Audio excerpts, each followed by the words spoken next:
what's happening. So, other key points, sir. Thanks for the time. Well, Alex, I think what's happened here is the establishment's been caught asleep.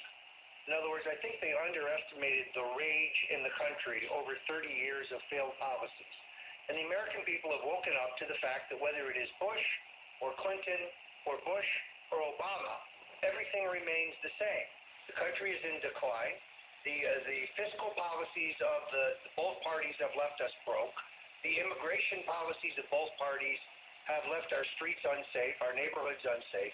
The trade policies have left us without jobs. The foreign policy has been costly in terms of blood and treasure, but it's seemingly completely incoherent, or we're trying to help our enemies and punish our friends. That's a possibility too. And I think they completely underestimated the fact that the people are completely fed up and that Donald Trump has ended up as the manifestation of that. So early on, they laughed him off. He's not really going to run. This is just burnishing his brand. This is a publicity stunt. And then when he got in the race, they said he'll never reveal his finances. He'll never file the necessary legally required financial disclosures. Of course, he did those on time. It was Jeb Bush who had to keep filing for extensions because he had to hide all of these shady deals with Carlos Slim and the other shady business endeavors that made him a rich man. And then they said he's going to fall flat on his face in these debates. He's not a polished political performer. He's going to be terrible. And that'll be the end of him. Of course, he's pretty much dominated every debate and gone up after every debate in the polls. And then they said, well, he has a ceiling. So many people dislike him, he can never transcend that ceiling, which is only in the high 20s. Well, in some states, he's inched up, like in Missouri this week, he came this close to 50%. So they have underestimated him, just by the way, as the party regulars in the establishment underestimated Barry Goldwater.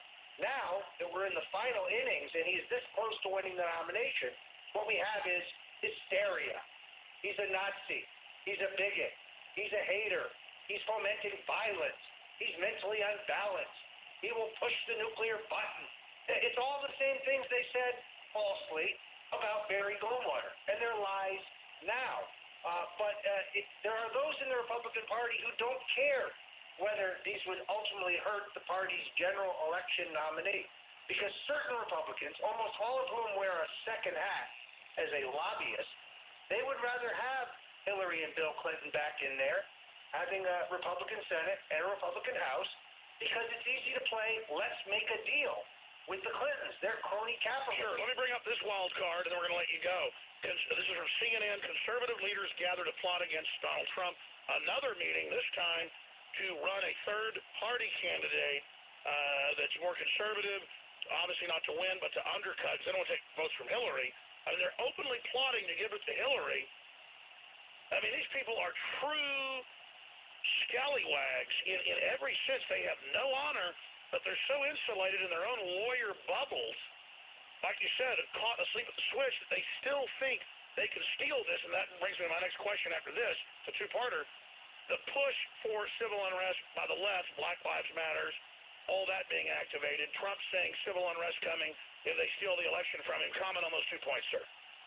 Well, first of all, I'm very proud to say that 3 years ago I was deeply involved in the successful effort to get the Libertarian Party candidate Gary Johnson on the ballot in 48 states. And frankly, we qualified in 50, but we were screwed by political judicial decisions in Oklahoma and Michigan. He certainly qualified in every state. Wait until the bosses find how hard it is to get on the ballot in all 50 states as an independent, because there is no available party, and the Libertarians are not going to nominate some non-Libertarian. That's not going to happen. So I see that as an idle boast, as an exercise in futility. You're going to see these mass protests. They're going to try to make Cleveland this summer Chicago 1968. And by the way, the Chicago demonstrations against Humphrey redounded to the benefit of Richard Nixon. Frankly, they're going to overreach. If Donald Trump handles these demonstrations properly, they're going to help elect him, as have the attacks from the Chinese government, the Pope, the Mexicans, and all these other entities that have attacked Trump have only been jujitsued by Trump, and he has benefited from them. Look for more of that. All right, Roger.